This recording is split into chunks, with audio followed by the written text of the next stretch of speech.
اعطيني هم. ما ساوي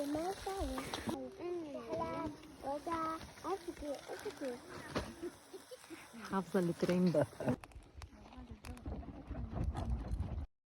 السلام عليكم، كيفكم يا أحلى متابعين؟ إن شاء الله تكونوا تمام، يسعد أوقاتكم يا رب وين ما كنتم من أي بلد عم تتابعوني. 100 أهلا وسهلا فيكم جميعا. قبل ما بلش الفيديو لا تنسوا تحطوا لي لايك وتشتركوا معنا بالقناة لتشوفوا كل جديدنا. مثل ما شفتوا بالفيديوهات الأولانية كانت زعيرتني أختي جاي من مكان سفر، يعني والله كتير روقنا معها وانبسطنا وغيرنا جو. ما في أحلى من لمة العائلة. ايه والله، الله يجمعنا هيك ويلم شمل العالم كله المغترب يا رب، يرجع لوطنه وأهله وناسه يا رب. تاني يوم كنت هيك شوي مكتئبة ومو جاي بالي أعمل شي بعد ما تيسرت أختي وولادها وزوجها. بس روتين بدنا يعني بدنا نعيش وبدنا نساوي. في عنا أولاد لازم كل يوم نكون بكل طاقتنا، كامل طاقتنا وحيويتنا. والله الحمد لله على كل حال. بعد ما فقت الصبح والله شربت قهوتي وروقت حالي. وبلشت بقى ضبضب البيت شوي. ما بقى إلا يجوا البنات من المدرسة هون، جهزت لهم فطور، سلقت لهم بيض مع بطاطا وهيك تبلتها.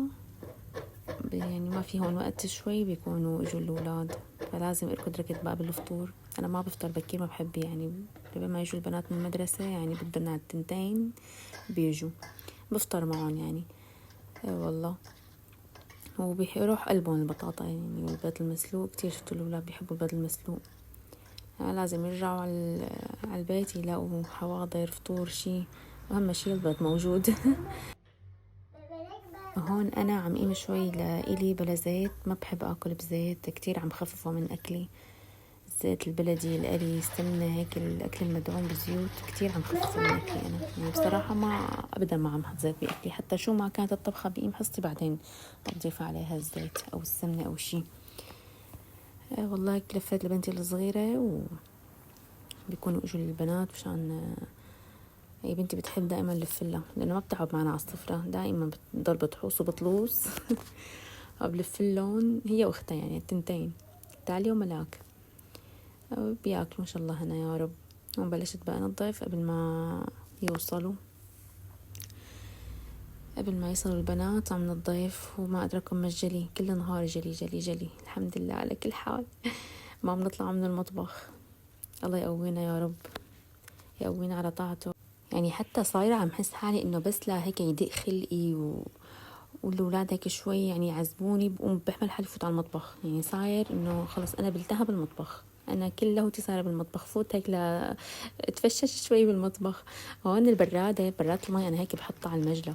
ليش؟ لأنه بنتي إذا زحت لها إياها لبرا بتعمل لي المطبخ مسبح، يعني بيغرق المطبخ. بس اتركها دقيقتين بالمطبخ برجع بلاقي محممة ألعابها وسبحانة والوضع كله يعني عادي العال، بعد ما أكون أنا شو معزلة وخالصة. هي الريحانة اطفت ليها بنتي جيبها ما اجت من المدرسة. ريحتها بتاخد العيل حتى تغلي بالمي، حتى هيك تضل ظريفة ريحتها منعشة. كنست المطبخ وهون الأرض خلص الأرض بالمطبخ عندي كتير هيك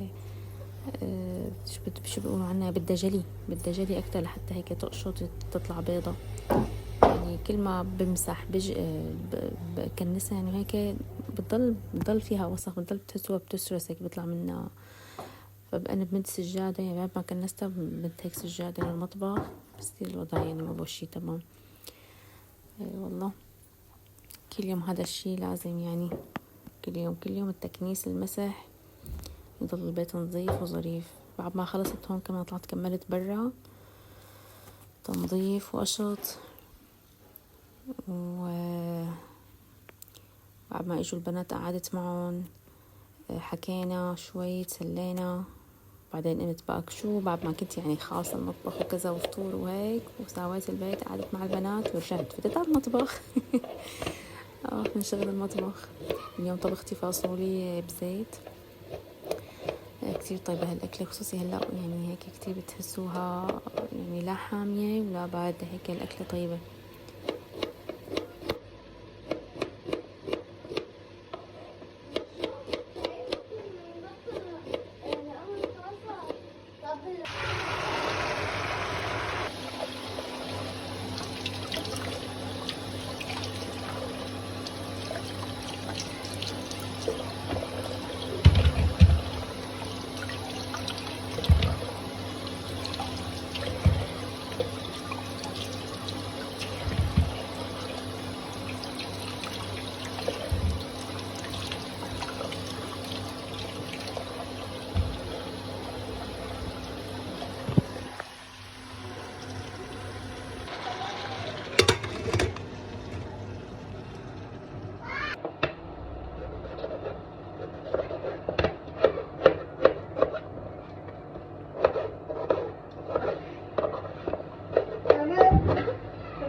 هون أنا طبخت الفاصوليا بحب طبقها كلها مع بعضها، وبنوص تحت منها، وهيك بتضل يمكن شغلة نص ساعة بتكون مستوية وخالصة على الطنجرة العادية.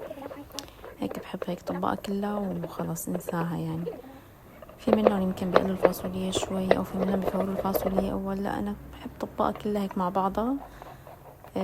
بتطلع هيك كمان طيبة ولذيذة. بحط معها عرقين فلفلة حمرا وخضرا.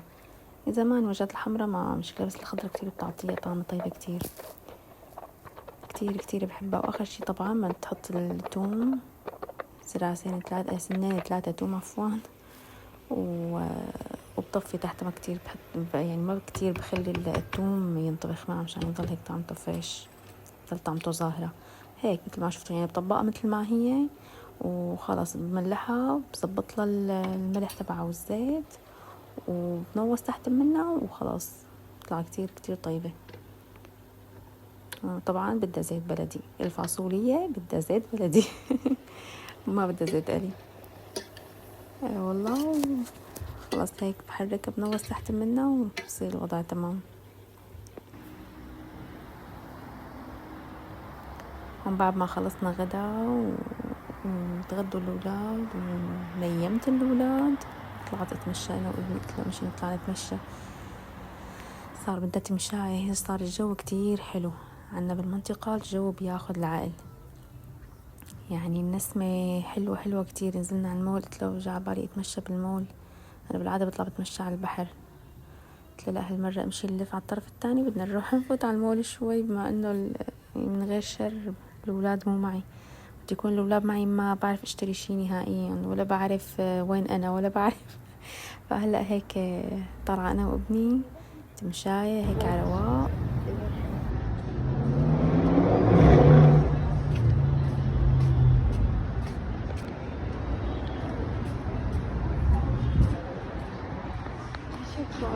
ما فهمت.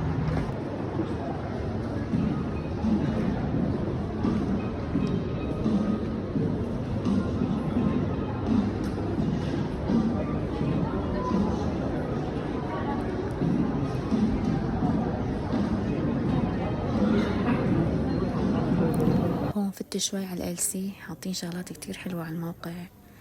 قلت بدي فوت اشتري هيك قطعة شتوية. بس شفت لكم بالLC، او مو بالLC، يعني بكل المول، اللون اللي دارج البني كتير كتير معبى بالسوق كتير. يعني البني الLC هون عبارة عن لون بني وخمري. يعني في خمري بوردو، في بني، مشتقات البني طبعا والبوردو مع الجينز. حتى يعني بالشتوي دارج اللون الجينز الفاتح. أنا استغربت من هذا اللون. هذا الجاكيت يعني أخذ لي عقلي كتير كتير، حبيته هو واللي تحته حسيتهم حلوين، بس شوي حسيتهم مو لعمري، ما بعرف، حسيت لازم يكون أكبر، يعني أكبر مني هيك، العمر أكبر. أو ممكن إذا لبست عليه هذا السكري يطلع كتير كتير حلو. حبيتهم كتير، ما أخذتهم، ممكن أرجع أخذهم. كتير حبيت الجاكيت، بس استشير أمي برجع باخده. هذا الجاكيت بيطير العقل، بس لونه على الكاميرا مو عاطي أبدا حقه. هو لونه زنجاري يعني هيك على زراء على خضيري. وهذا كمان الأسود كتير كتير حلو قماشته وكتير حلو صراحة. احترت شو بدي أخذ. هاد يعني شو بدي لكم، كتير كتير كتير كتير حلو كتير. وألوانه على أحلى وأحلى. في منه سماوي، في منه زهر، في منه عسكري لولو، وحتى منزل لحشات سكارفات كتير كتير حلوين. يعني هالمرة نزل على LC كتير كنت ممنونة منه. في شغلات كتير حلوة نازلة على الشتوي. هون إلا ما لعب يعني ابني بعقلي وخلاني فوت على الماركت وما كان يعرف شو بده يشتري. جنني على ما أخذ آخر شي بده ياكل أكلة مو مجربة بحياته. والله قلت له امشي ناكل سوشي. أنا ولا مرة جربت السوشي. في مغريات أحلى أطيب من السوشي المهم أخذنا آخر شي بوظة، قناته ببوظة، طلعنا. في التاني يوم مشتهية على القهوة، مصدقة إمتى هيك تصير الدولة وحطها وأقعد. والله هون كمان يسعد صباحكم، صار وقت القهوة وأنا وقاعدة أشرب قهوة. إجا ببالي شو بدي أطبخ اليوم. قلت يا بنت أمي بقى شمري عن إيديكي بساوي كبة للعيلة الظريفة، حكى من زمان ما سويت كبة، على أساس كنت ساوية وقت كانت أختي. ما ضل وقت نفتح عيوننا ونطلع مشاوير. كنت سنة أسنان يعني ساوية أنا وأختي، كنت جا عبالي كبة مشوية.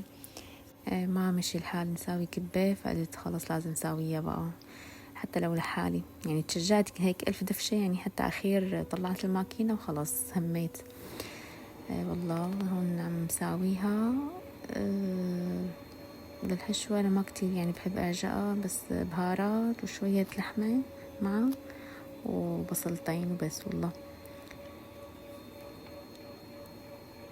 هون بهرتها وحطت لها شوية لحمة دجاج بقلب الحشوة عشان هيك تمسك شوي وتلف. هلا في منهم بيحطوا لها كتير أشياء مختلفة، في منهم بيحطوا لها بطاطاية مسلوقة، في منهم بيحطوا لها خبز يابس بتشتشو بيحطوه، في منهم ما بعرف كتير بسمع أشياء. يعني أنا الصراحة بحب أحط لها شوية لحمة هيك بتلف معي، لأني أنا ما كتير بعرف ساوي كبة، يعني كل حين ومين لساوي كبة. فبحب ساويها هيك فرد مرة على الطريقة الضابطة، مشان دغري تزبط معي ما أتلبك فيها. بس لا والله يعني طلعت ظريفة مظرفة، العجينة طلعت. وإلا ما تجي يعني بنتي وتساعدني الله يرضى عليها. تعرف الأولاد روح قلبهم هاي اللغوصة. خصوصي يعني وقت نساوي كبة لازم يحسوها هيك مثل كأنه شي عم نلعب فيه لعبة.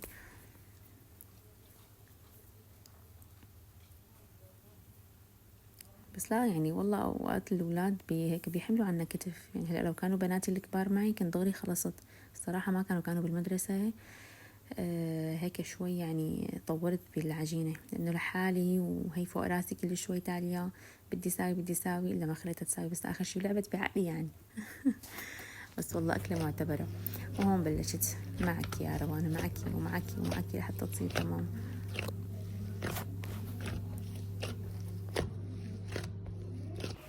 بعد ما جهزت عجينة الكبة حطيتها على جنب شوي وطلعت شطفت البيت ورتبته. بكون هيك العجينة ارتاحت شوي وأنا ارتحت كمان. شطفت البيت ورتبته وبلشنا بقى شغل. هون كانوا بناتي وصلوا كمان، فطرتهم وقعدت معهم شوي ورجعت قمت لشغلي. هون تبلتها بالصينية. كنت جا عبالي أعمل كبة مقلية، بس ما بعرف ليش غيرت الخطة. وأنا ماني مهندسة أبدا، لا تضحكوا علي كيف أستمتع. ما ظابطة بالمرة. كيف ما كان أنا أعمل هالخط أقول يلا هلا بتزبط، أرجع ألاقيها فاتت بالحيط. بس يلا ظريفة، المهم الطعمة. أكيد دائما من عملت شوربة. وهون نرجع المطبخ ولا كأني دائرته. الحمد لله والله وأكلناها وظريفة طلعت غير شكل. وأنا دائما بس وقت حط السفرة بنسى صور. وأخيرا وصلت لفقرة الشاي، وأخيرا بعشقها الفقرة أنا، إنه بكون خلص خالصة كل شي وجايبة إبريق الشاي وجاية أقعد. وهيك والله بيكون خلص الفيديو اليوم. إن شاء الله تكونوا استمتعتوا معي وغيرتوا جو.